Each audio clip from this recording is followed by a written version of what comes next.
The Adventures of Sherlock Holmes by Sir Arthur Conan Doyle. 10. The Adventure of the Noble Bachelor. The Lord St. Simon marriage and its curious termination have long ceased to be a subject of interest in those exalted circles in which the unfortunate bridegroom moves.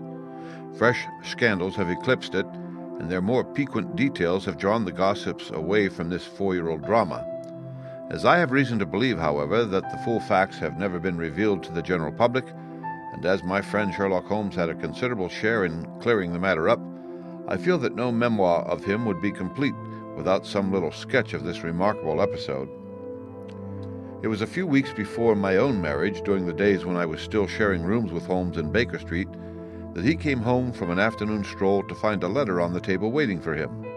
I had remained indoors all day, for the weather had taken a sudden turn to rain, with high autumnal winds, and the Jezail bullet which I had brought back in one of my limbs as a relic of my Afghan campaign throbbed with dull persistence.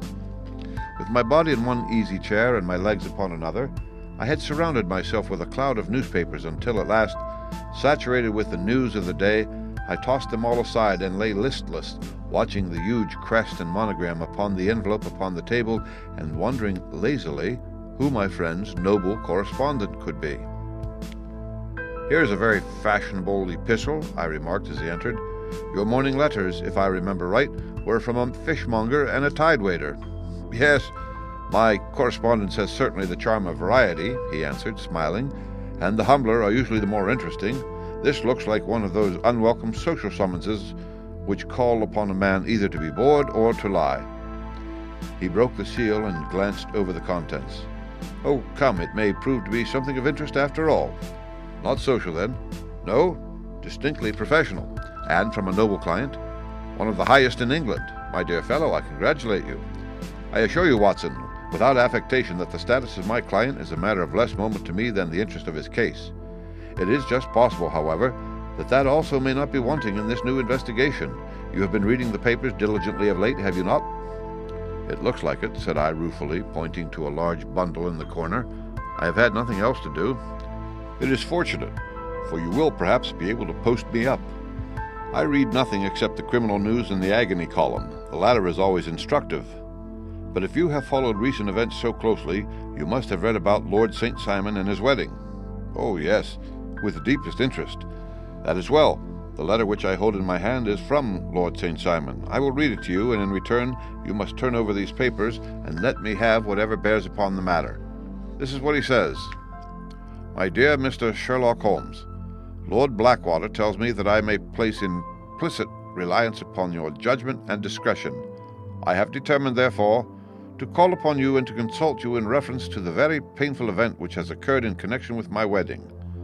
Mr. Lestrade of Scotland Yard is already acting in the matter, but he assures me that he sees no objection to your cooperation, and that he even thinks that it might be of some assistance. I will call at 4 o'clock in the afternoon, and should you have any other engagement at that time, I hope that you will postpone it, as this matter is of paramount importance. Yours faithfully, St. Simon." It is dated from Grosvenor Mansions, written with a quill pen, and the noble lord has had the misfortune to get a smear of ink upon the outer side of his right little finger, remarked Holmes as he folded up the epistle. "He says 4 o'clock. It is 3 now. He will be here in an hour." "Then I have just enough time with your assistance to get clear upon the subject. Turn over those papers and arrange the extracts in their order of time while I take a glance as to who our client is." He picked a red-covered volume from a line of books of reference beside the mantelpiece. "Here he is," said he, sitting down and flattening out upon his knee. "Lord Robert Walsingham de Vere St. Simon, second son of the Duke of Balmoral. Arms, azure, 3 caltrops and chief over a fess sable. Born in 1846. He's 41 years of age, which is mature for marriage. Was Under-Secretary for the Colonies in a late administration. The Duke, his father, was at one time Secretary for Foreign Affairs. They inherit Plantagenet blood by direct descent and Tudor on the distaff side. Ha ha! Well, there's nothing very instructive in all this. I think that I must turn to you, Watson, for something more solid." "I have very little difficulty in finding what I want," said I, "for the facts are quite recent, and the matter struck me as remarkable. I feared to refer them to you, however, as I knew that you had an inquiry on hand and that you disliked the intrusion of other matters. Oh, you mean the little problem of the Grosvenor Square furniture van. That is quite cleared up now, though indeed it was obvious from the first. Please give me the results of your newspaper selections. Here is the first notice which I can find. It is in the personal column of the Morning Post and dates, as you see, some weeks back. A marriage has been arranged, it says, and will, if rumor is correct, very shortly take place between Lord Robert St. Simon, second son of the Duke of Balmoral, and Miss Hattie Durand, the only daughter of Aloysius Durand, Esquire, of San Francisco, California, United States of America. That is all. Terse and to the point, remarked Holmes, stretching his long, thin legs towards the fire. There was a paragraph amplifying this in one of the society papers of the same week. Here it is. There will soon be a call for protection in the marriage market, for the present free trade principle appears to tell heavily against our home product. One by one, the management of the noble houses of Great Britain is passing into the hands of our fair cousins from across the Atlantic. An important addition has been made during the last week to the list of the prizes which have been borne away by these charming invaders. Lord St. Simon, who has shown himself for over 20 years proof against the little god's arrows, has now definitely announced his approaching marriage with Miss Hattie Durand, the fascinating daughter of a California millionaire. Miss Durand, whose graceful figure and striking face attracted much attention at the Westbury House festivities, is an only child, and it is currently reported that her dowry will run to considerably over the 6 figures, with expectancies for the future.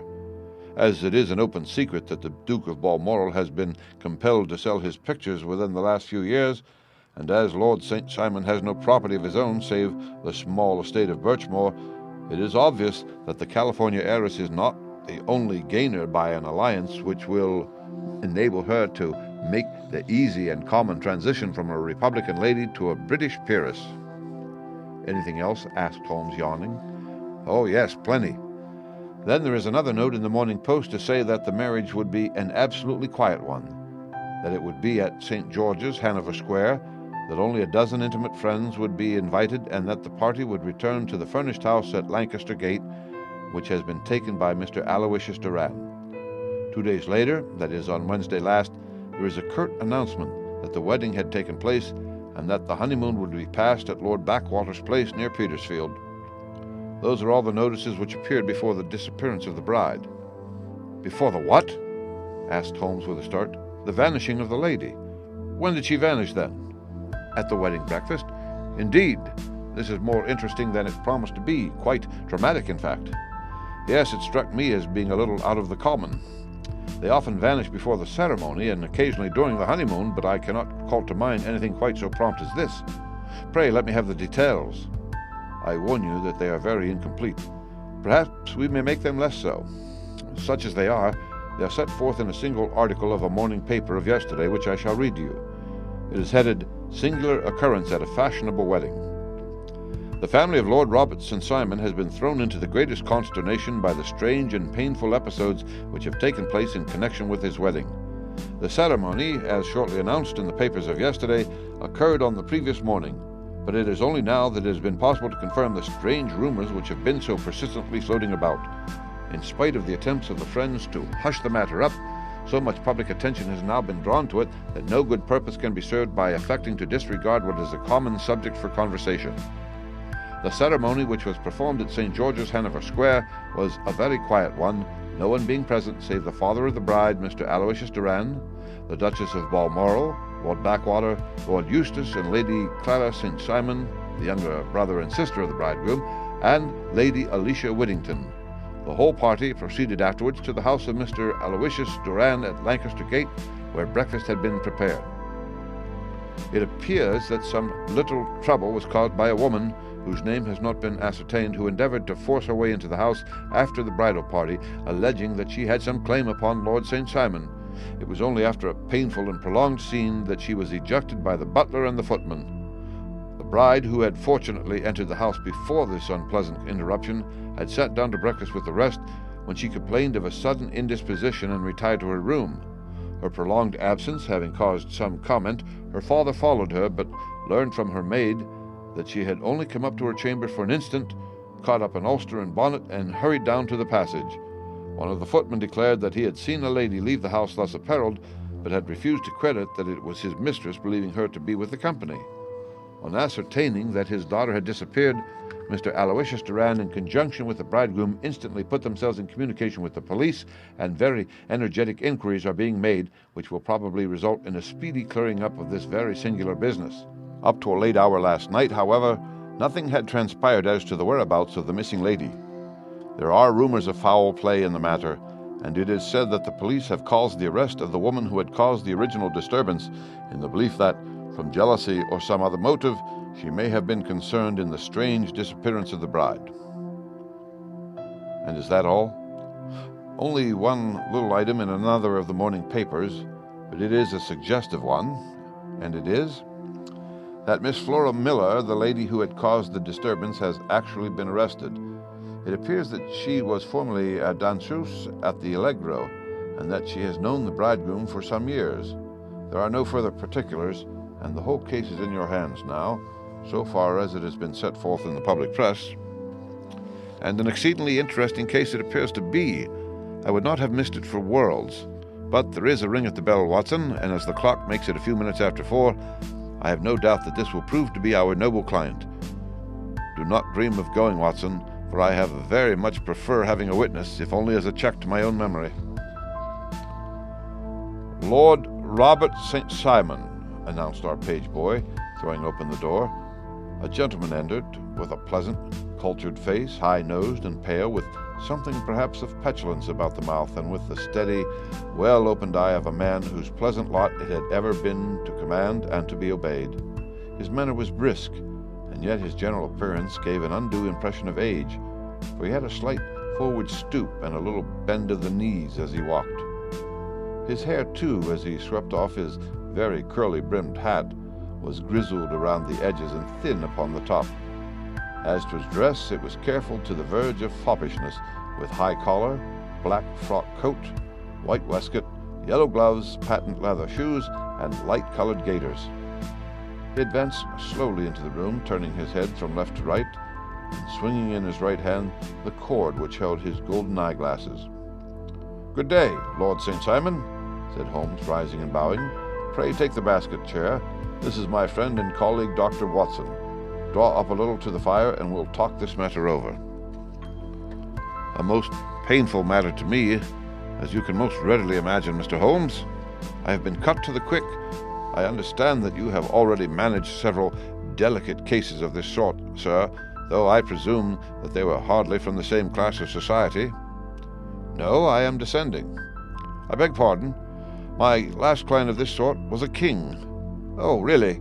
I had no idea. And which king?" "The King of Scandinavia." "What? Had he lost his wife?" "You can understand," said Holmes suavely, "that I extend to the affairs of my other clients the same secrecy which I promised to you in yours." "Of course. Very right, very right. I'm sure I beg pardon. As to my own case, I am ready to give you any information which may assist you in forming an opinion." "Thank you. I have already learned all that is in the public prints, nothing more. I presume that I may take it as correct, this article, for example, as to the disappearance of the bride?" Lord St. Simon glanced over it. "Yes, it is correct, as far as it goes." "But it needs a great deal of supplementing before anyone could offer any opinion. I think that I may arrive at my facts most directly by questioning you." "Pray do so." "When did you first meet Miss Hattie Doran?"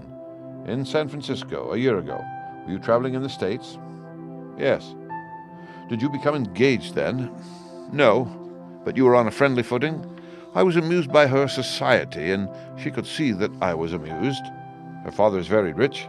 "He is said to be the richest man on the Pacific slope." "And how did he make his money?" "In mining. He had nothing a few years ago, then he struck gold, invested it, and came up by leaps and bounds." "Now what is your own impression as to the young your wife's character?" The nobleman swung his glasses a little faster and stared down into the fire. "You see, Mr. Holmes," said he, "my wife was 20 before her father became a rich man. During that time she ran free in a mining camp and wandered through woods or mountains, so that her education has come from nature rather than from the schoolmaster. She is what we call in England a tomboy with a strong nature, wild and free, unfettered by any sort of traditions. She is impetuous, volcanic. I was about to say, well, she is swift in making up her mind and fearless in carrying out her resolutions. On the other hand, I would not have given her the name which I have the honor to bear," he gave a little stately cough, "had not I thought her to be at bottom a noble woman. I believe she is capable of heroic self-sacrifice, and that anything dishonorable would be repugnant to her. Have you her photograph?" "I brought this with me." He opened a locket and showed us the full face of a very lovely woman. It was not a photograph, but an ivory miniature, and the artist had brought out the full effect of the lustrous black hair, the large dark eyes, and the exquisite mouth. Holmes gazed long and earnestly at it. Then he closed the locket and handed it back to Lord St. Simon. "The young lady came to London then, and you renewed your acquaintance?" "Yes. Her father brought her over for this last London season. I met her several times, became engaged to her, and now have married her. She brought, I understand, a considerable dowry." "A fair dowry, not more than is usual in my family." "And this, of course, remains to you, since the marriage is a fait accompli?" "I really have made no inquiries on the subject." "Very naturally not. Did you see Miss Durand on the day before the wedding?" "Yes." "Was she in good spirits?" "Never better. She kept talking of what we should do in our future lives." "Indeed, that is very interesting. And on the morning of the wedding?" "She was as bright as possible, at least until after the ceremony." "And did you observe any change in her then?" "Well, to tell the truth, I saw then the first signs that I had ever seen that her temper was just a little sharp. The incident, however, was too trivial to relate and can have no possible bearing upon the case." "Pray, let us have it for all that." "Oh, it is childish. She dropped her bouquet as we went towards the vestry. She was passing the front pew at the time, and it fell over into the pew. There was a moment's delay, but the gentleman in the pew handed it up to her again, and it did not appear to be the worse for the fall. Yet, when I spoke to her of the matter, she answered me abruptly, and in the carriage on our way home she seemed absurdly agitated over this trifling cause." "Indeed. You say that there was a gentleman in the pew. Some of the general public were present then?" "Oh, yes. It is impossible to exclude them when the church is open." "The gentleman was not one of your wife's friends?" "Oh, no. I call him a gentleman by courtesy, but he was quite a common-looking person. I hardly noticed his appearance, but really I think that we are wandering rather far from the point." Lady St. Simon then returned from the wedding in a less cheerful frame of mind than she had gone to it. What did she do on re-entering her father's house?" "I saw her in conversation with her maid." "And who is her maid?"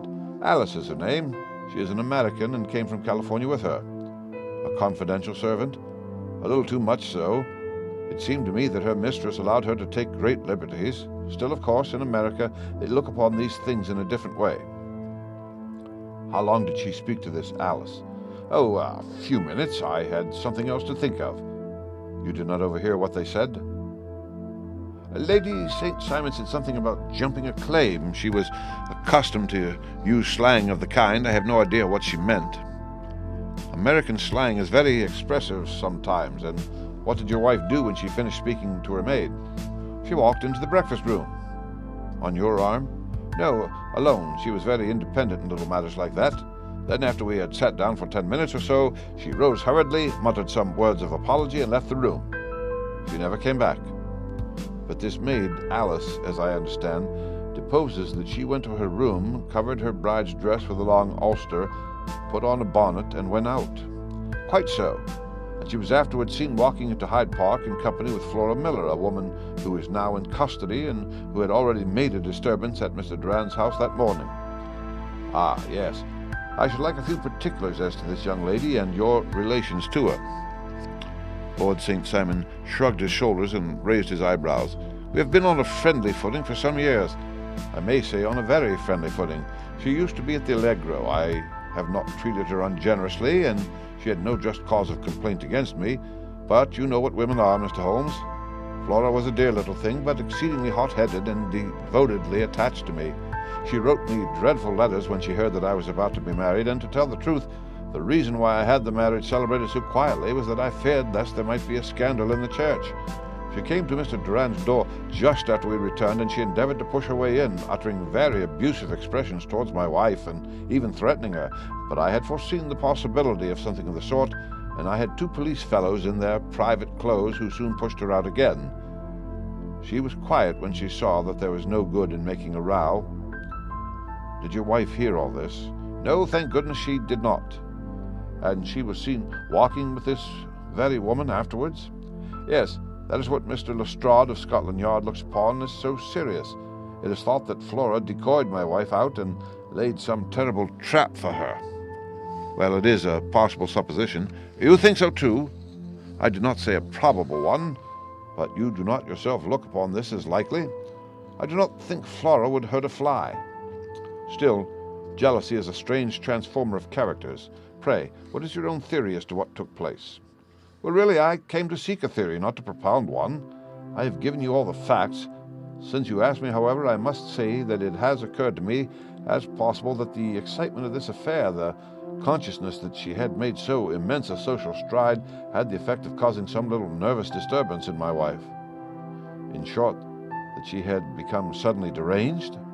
Well, really, when I consider that she has turned her back, I will not say upon me, but upon so much that many have aspired to without success, I can hardly explain it in any other fashion. Well, certainly that is also a conceivable hypothesis, said Holmes, smiling. And now, Lord St. Simon, I think that I have nearly all my data. May I ask whether you were seated at the breakfast table so that you could see out of the window? We could see the other side of the road and the park. Quite so. Then I do not think that I need to detain you longer. I shall communicate with you. Should you be fortunate enough to solve this problem, said our client, rising. I have solved it. Eh? What was that? I say that I have solved it.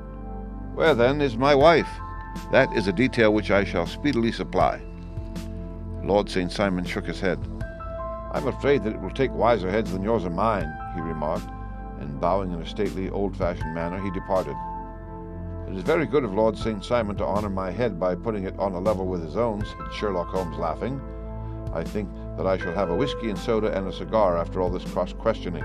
I had formed my conclusions as to the case before our client came into the room. My dear Holmes, I have notes of several similar cases, though none, as I remarked before, which were quite as prompt. My whole examination served to turn my conjecture into a certainty. Circumstantial evidence is occasionally very convincing, as when you find a trout in the milk, to quote Thoreau's example. But I have heard all that you have heard, without, however, the knowledge of pre-existing cases which serves me so well. There was a parallel instance in Aberdeen some years back, and something on very much the same lines at Munich the year after the Franco-Prussian War. It is one of these cases. But, hello, here is Lestrade. Good afternoon, Lestrade. You will find an extra tumbler upon the sideboard, and there are cigars in the box. The official detective was attired in a pea jacket and cravat, which gave him a decidedly nautical appearance, and he carried a black canvas bag in his hand. With a short greeting, he seated himself and lit the cigar which had been offered to him. What's up, then? Asked Holmes with a twinkle in his eye. You look dissatisfied. And I feel dissatisfied. It is this infernal St. Simon marriage case. I can make neither head nor tail of the business.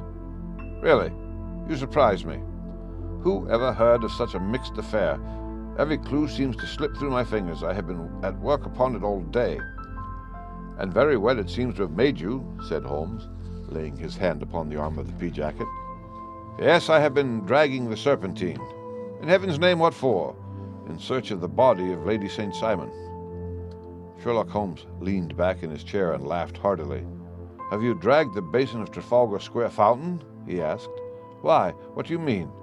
Because you have just as good a chance of finding this lady in the one as in the other. Lestrade shot an angry glance at my companion. I suppose you know all about it, he snarled. Well, I have only just heard the facts, but my mind is made up. Oh, indeed. Then you think that the Serpentine plays no part in the matter? I think it very unlikely. Then perhaps you will kindly explain how it is that we found this in it. He opened his bag as he spoke, and tumbled onto the floor a wedding dress of watered silk, a pair of white satin shoes, and a bride's wreath and veil, all discolored and soaked in water. There, said he, putting a new wedding ring upon the top of the pile. There is a little nut for you to crack, Master Holmes. Oh, indeed, said my friend, blowing blue rings into the air. You dragged them from the Serpentine? No, they were found floating near the margin by a park keeper. They have been identified as her clothes, and it seemed to me that if the clothes were there, the body would not be far off. By the same brilliant reasoning, every man's body is to be found in the neighborhood of his wardrobe. And pray, what did you hope to arrive at through this? At some evidence implicating Flora Miller in the disappearance. I am afraid that you will find it difficult. Are you indeed now? Cried Lestrade with some bitterness. I am afraid, Holmes, that you are not very practical with your deductions and your inferences. You have made 2 blunders in as many minutes. This dress does implicate Miss Flora Miller. And how? In the dress is a pocket. In the pocket is a card case. In the card case is a note. And here is the very note. He slapped it down upon the table in front of him. Listen to this. You will see me when all is ready. Come at once. F.H.M. Now, my theory all along has been that Lady St. Simon was decoyed away by Flora Miller, and that she, with confederates no doubt, was responsible for her disappearance. Here, signed with her initials, is the very note which was no doubt quietly slipped into her hand at the door, and which lured her within their reach. Very good, Lestrade, said Holmes, laughing. You really are very fine indeed. Let me see it.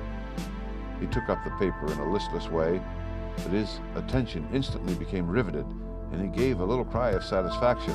This is indeed important, said he. Ha! You find it so? Extremely so. I congratulate you warmly. Lestrade rose in his triumph and bent his head to look. Why, he shrieked, you're looking at the wrong side. On the contrary, this is the right side. The right side? You're mad. Here's the note written in pencil over here. And over here is what appears to be the fragment of a hotel bill which interests me deeply. There's nothing in it. I looked at it before, said Lestrade.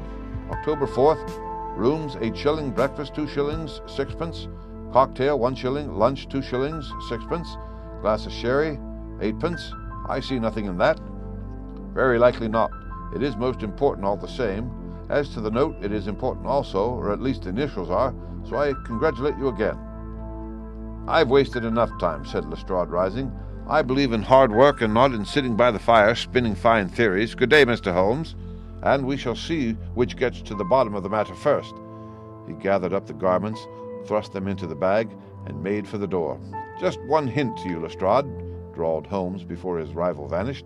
I will tell you the true solution of the matter. Lady St. Simon is a myth. There is not, and there never has been, any such person. Lestrade looked sadly at my companion. Then he turned to me, tapped his forehead 3 times, shook his head solemnly, and hurried away. He had hardly shut the door behind him when Holmes rose to put on his overcoat. There's something in what the fellow says about outdoor work, he remarked, so I think, Watson, that I must leave you to your papers for a little. It was after 5 o'clock when Sherlock Holmes left me, but I had no time to be lonely, for within an hour there arrived a confectioner's man with a very large flat box.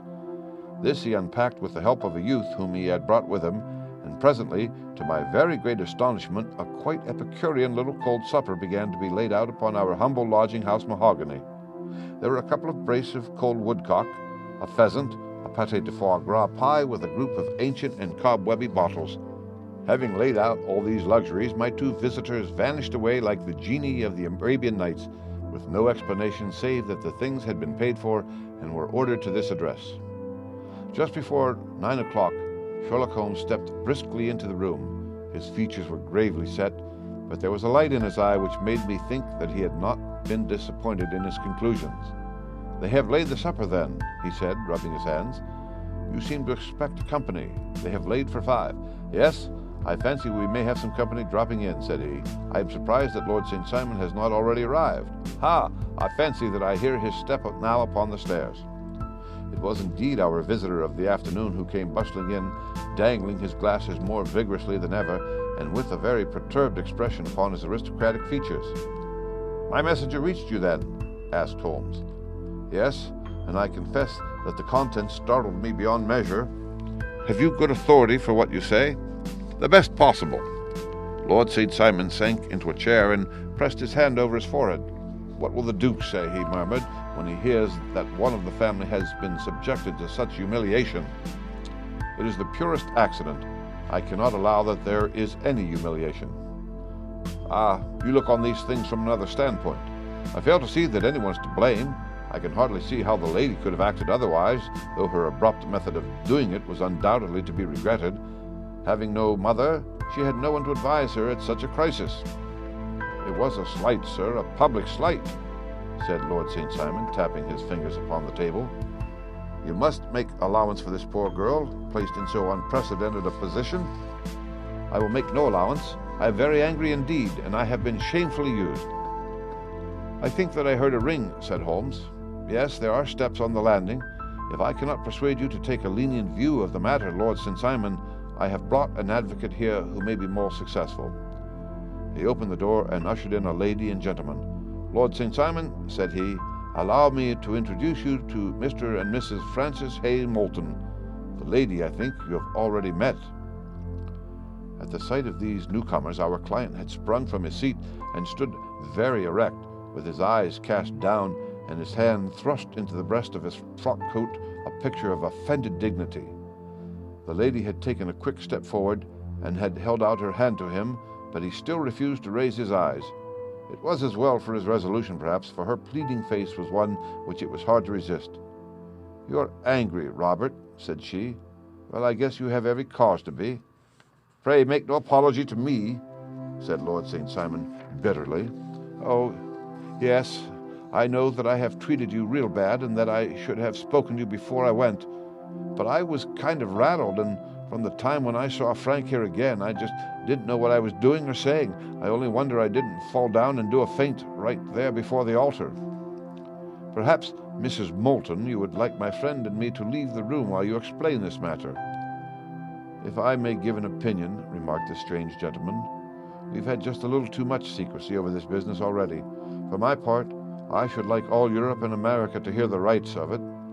He was a small, wiry, sunburnt man, clean-shaven, with a sharp face and alert manner. "Then I'll tell you our story right away," said the lady. "Frank here and I met in '84 in McGuire's camp near the Rockies, where Pa was working a claim. We were engaged to each other, Frank and I, but then one day Father struck a rich pocket and made a pile, while poor Frank here had a claim that petered out and came to nothing. The richer Pa grew, the poorer was Frank. So at last Pa wouldn't hear of our engagement lasting any longer, and he took me away to Frisco. Frank wouldn't throw up his hand, though, so he followed me there, and he saw me without Pa knowing anything about it. It would only have made him mad to know, so we just fixed it all up for ourselves. Frank said that he would go and make his pile too, and never come back to claim me until he had as much as Pa. So then I promised to wait for him to the end of time and pledged myself not to marry anyone else while he lived. 'Why shouldn't we be married right away then?' said he, 'and then I will feel sure of you, and I won't claim to be your husband until I come back.' Well, we talked it over, and he had fixed it all up so nicely with a clergyman already in waiting that we just did it right there, and then Frank went off to seek his fortune, and I went back to Pa. The next I heard of Frank was that he was in Montana, and then he went prospecting in Arizona, and then I heard of him from New Mexico. After that came a long newspaper story about how a miners' camp had been attacked by Apache Indians, and there was my Frank's name among the killed. I fainted dead away, and I was very sick for months after. Pa thought I had a decline and took me to half the doctors in Frisco.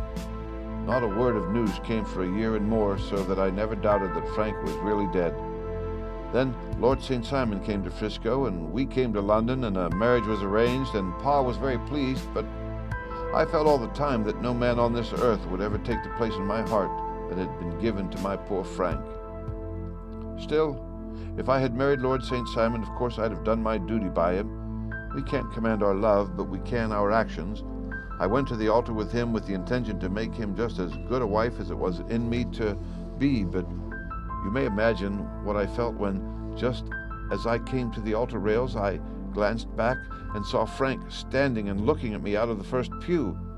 I thought it was his ghost at first, but when I looked again, there he was still, with a kind of question in his eyes, as if to ask me whether I were glad or sorry to see him. I wonder I didn't drop. I know that everything was turning round, and the words of the clergyman were just like the buzz of a bee in my ear. I didn't know what to do. Should I stop the service and make a scene in the church? I glanced at him again, and he seemed to know what I was thinking, for he raised his finger to his lips to tell me to be still.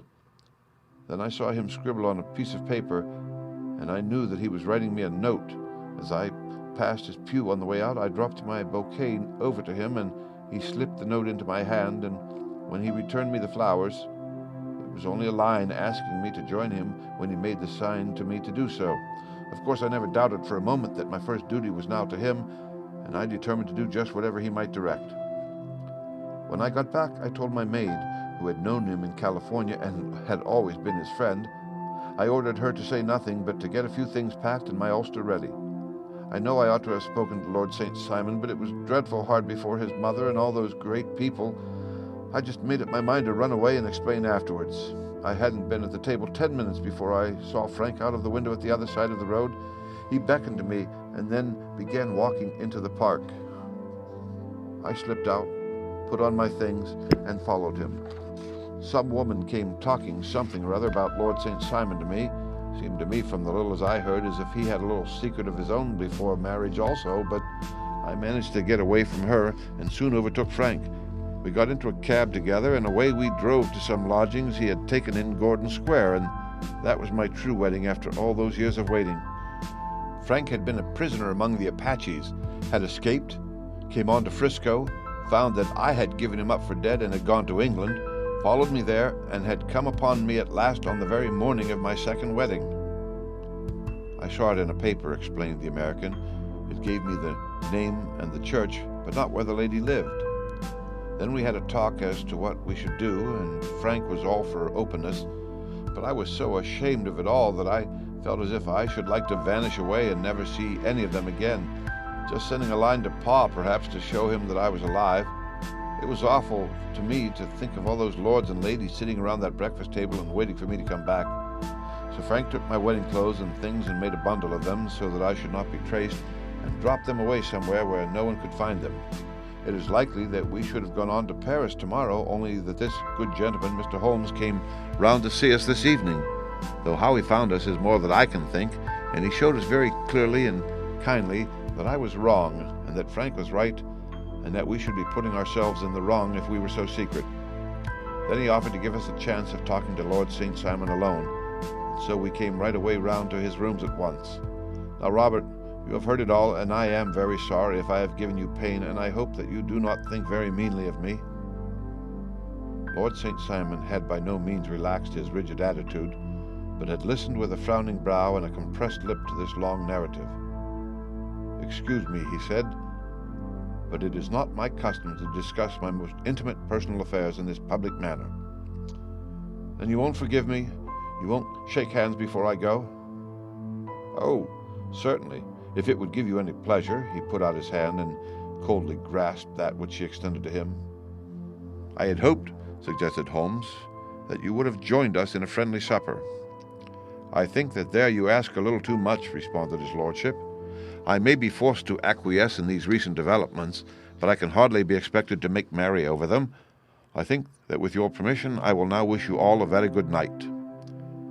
He included us all in a sweeping bow and stalked out of the room. "Then I trust that you at least will honor me with your company," said Sherlock Holmes. "It is always a joy to meet an American, Mr. Moulton, for I am one of those who believe that the folly of a monarch and the blundering of a minister in far-gone years will not prevent our children from being some day citizens of the same world-wide country under a flag which shall be a quartering of the Union Jack with the stars and stripes." "The case has been an interesting one," remarked Holmes, when our visitors had left us, "because it serves to show very clearly how simple the explanation may be of an affair which at first sight seems to be almost inexplicable. Nothing could be more natural than the sequence of events as narrated by this lady, and nothing stranger than the result when viewed, for instance, by Mr. Lestrade of Scotland Yard." "You are not yourself at fault at all, then?" "From the first, two facts were very obvious to me. The one that the lady had been quite willing to undergo the wedding ceremony, the other that she had repented of it within a few minutes of returning home. Obviously something had occurred during the morning then to cause her to change her mind. What could that something be? She could not have spoken to anyone when she was out, for she had been in the company of the bridegroom. Had she seen someone then?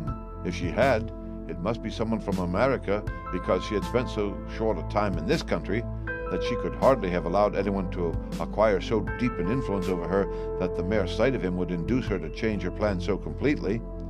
You see, we have already arrived by a process of exclusion at the idea that she might have seen an American. Then who could this American be, and why should he possess so much influence over her? It might be a lover, it might be a husband. Her young womanhood had, I knew, been spent in rough scenes and under strange conditions. So far I had got before I ever heard Lord St. Simon's narrative. When he told us of a man in a pew, of the change in the bride's manner, of so transparent a device for obtaining a note as the dropping of a bouquet, of her resort to her confidential maid, and of her very significant allusion to claim jumping, which in miners' parlance means taking possession of that which another person has a prior claim to, the whole situation became absolutely clear. She had gone off with a man, and the man was either a lover or was a previous husband, the chances being in favor of the latter. And how in the world did you find them? It might have been difficult, but friend Lestrade held information in his hands the value of which he did not himself know. The initials were of course of the highest importance, but more valuable still was to know that within a week he had settled his bill at one of the most select London hotels. How did you deduce the select? By the select prices. 8 shillings for a bed and 8 pence for a glass of sherry pointed to one of the most expensive hotels. There are not many in London which charge at that rate.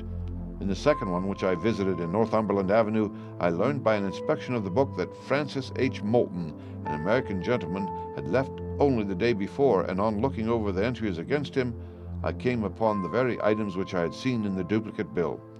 His letters were to be forwarded to 226 Gordon Square, so thither I traveled, and being fortunate enough to find the loving couple at home, I ventured to give them some paternal advice and to point out to them that it would be better in every way that they should make their position a little clearer both to the general public and to Lord St. Simon in particular. I invited them to meet him here, and as you see, I made him keep the appointment. But with no very good result, I remarked. His conduct was certainly not very gracious. Ah, Watson, said Holmes, smiling, perhaps you would not be very gracious either if after all the trouble of wooing and wedding you found yourself deprived in an instant of wife and of fortune.